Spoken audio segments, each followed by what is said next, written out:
மரியே வாழ்க, மரியே வாழ்க, மரியே வாழ்க. கிறிஸ்துவில் பிரியமான அன்பு சகோதர சகோதரிகளே, வணக்க மாதத்தின் 26ஆம் நாள் என்று அன்னை மரியாளுடைய மன்றாட்டு மாலையில் நாம் சொல்லக்கூடிய மன்றாட்டு, எங்கள் ஆன்மீக பாத்திரமே எங்களுக்காக வேண்டிக் கொள்ளும். இந்த மன்றாட்டு தனி சிறப்பு மிக்கதாக காணப்படுகிறது. ஏனென்றால் ஆன்மீக பாத்திரமே என்று நாம் சொல்லுகின்ற பொழுது பழைய தமிழில் ஞான பாத்திரமே என்று அழைப்பு சொல்லுவார்கள். இந்த வார்த்தையானது லத்தீன் மொழியில் வாஸ் ஸ்பிரிச்சுவாலே என்று அழைக்கப்படுகின்றது. அதோடு மட்டுமல்லாமல் இதை ஆங்கிலத்தில் மொழி மாற்றம் செய்யும் பொழுது ஸ்பிரிச்சுவல் வெசல் என்று அழகாக சொல்லுவார்கள். லத்தீன் மொழியும் ஆங்கிலமும் தனக்கென்று ஒரு பாணியில் எடுத்து வந்தாலும் நம்முடைய அழகு தமிழை அதில் பயன்படுத்துகின்ற பொழுது ஆன்மீக பாத்திரமாக நாம் அதை காணுகின்றோம். பாத்திரம் என்று சொல்லுகின்ற பொழுது பாத்திரத்தில் எதையாவது ஒன்றை நாம் வைக்கின்ற பொழுதுதான் பாத்திரத்தின் படைப்பு தன்மை நிறைவு பெறுகிறது. இங்கு அன்னை மரியாள் பாத்திரமாக உருவகப்படுத்தும் பொழுது அதன் நிறைவாக இருப்பது ஆன்மீகம். எனவே அன்னை மரியா பாத்திரமானது ஆன்மீகத்தால் நிறைந்துள்ளவளாக காணப்படுகிறாள். ஆன்மீகம் என்ற சொல்லாடலுக்கு பல்வேறு விளக்கங்களை நம்மால் கொடுக்க முடியும். புனிதர்கள் தங்களுடைய பாணியில், தங்களுடைய வழிகளில் தங்கள் ஆன்மீகத்தை அவர்கள் வெளிப்படுத்தி கொண்டிருந்தார்கள்.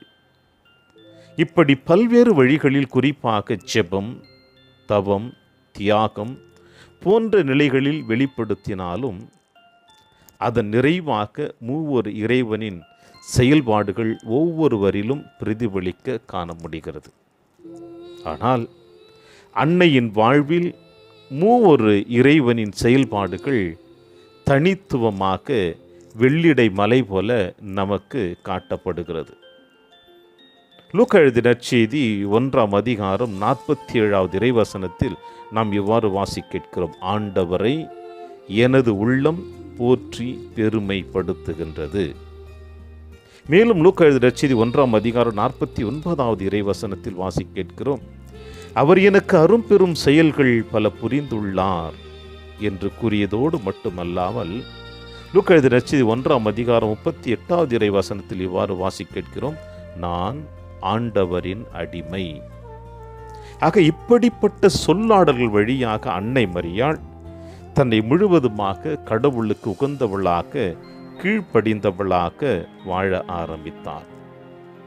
இயேசுவை தனது வயிற்றில் சுமந்து அவரது தாயாக அன்னை மரியாள் மாற்றிக்கொண்டாள் என்பதும், தூய ஆவியை பெற்றவராக அன்னை மரியாள் ஜொலித்ததும், தன் வாழ்வில் நிகழ்ந்த அனைத்தையும் நம்பினார் என்பதையும், அனைத்து நிகழ்வுகளையும் தன் உள்ளத்தின் ஆழத்தில் நிறுத்தி சிந்தித்து வந்தார் என்பதையும், இப்படி பலவிதமான வழிகளில் இறைவனின் திட்டத்தில் அன்னை மரியாள் தன்னை ஈடுபடுத்தி கொண்டு செயலாற்ற தன்னை ஒரு கருவியாக, பாத்திரமாக அன்னை மரியாள் இறைவன் கரத்தில் தன்னை அர்ப்பணித்து விட்டாள்.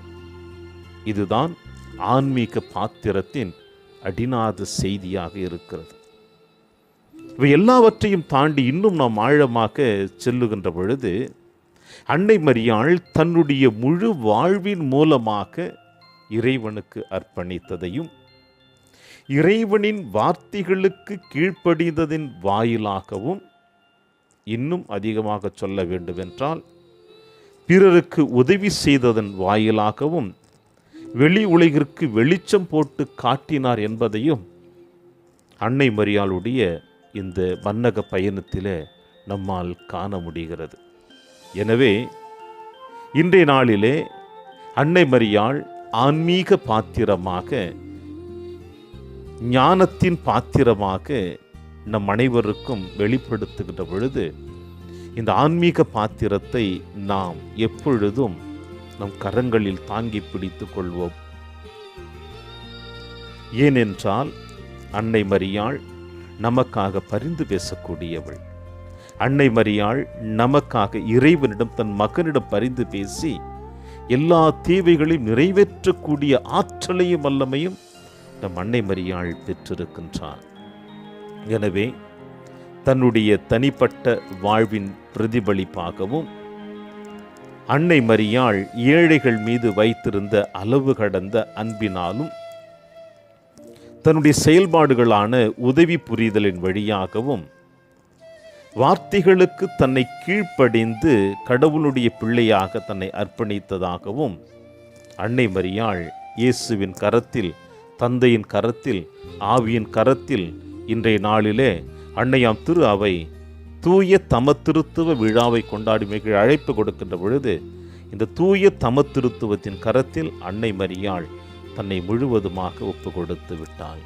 எனவேதான் இந்த தாய் நம் அனைவருடைய பரிந்துரையாளராக, ஆன்மீக பாத்திரமாக இன்று நமக்கு காணப்படுகிறார். எனவே இந்த ஆன்மீக பாத்திரத்திலே நம்மை அர்ப்பணிப்போம், நம் குடும்பத்தை அர்ப்பணிப்போம், நம் தேவைகளை அந்த தாயினுடைய கருத்தில் ஒப்பு கொடுப்போம். இப்படி ஒப்பு கொடுக்கின்ற பொழுது இயேசு நிச்சயமாக தன் தாயின் பரிந்துரையால் அனைத்தையும் ஏற்று நமக்கு நிறைவான அருளையும் ஆசிரியம் பெற்றுத் தருவார் என்பதில் எந்த விதமான ஐயப்பாடுமில்லை. இந்த சிந்தனைகளோடு பயணிப்போம். இந்த அன்னை மரியாளுடைய வணக்க மாத நாளிலே இறையாசிர் என்றும் உங்களோடு. மரியே வாழ்க, மரியே வாழ்க, மரியே வாழ்க.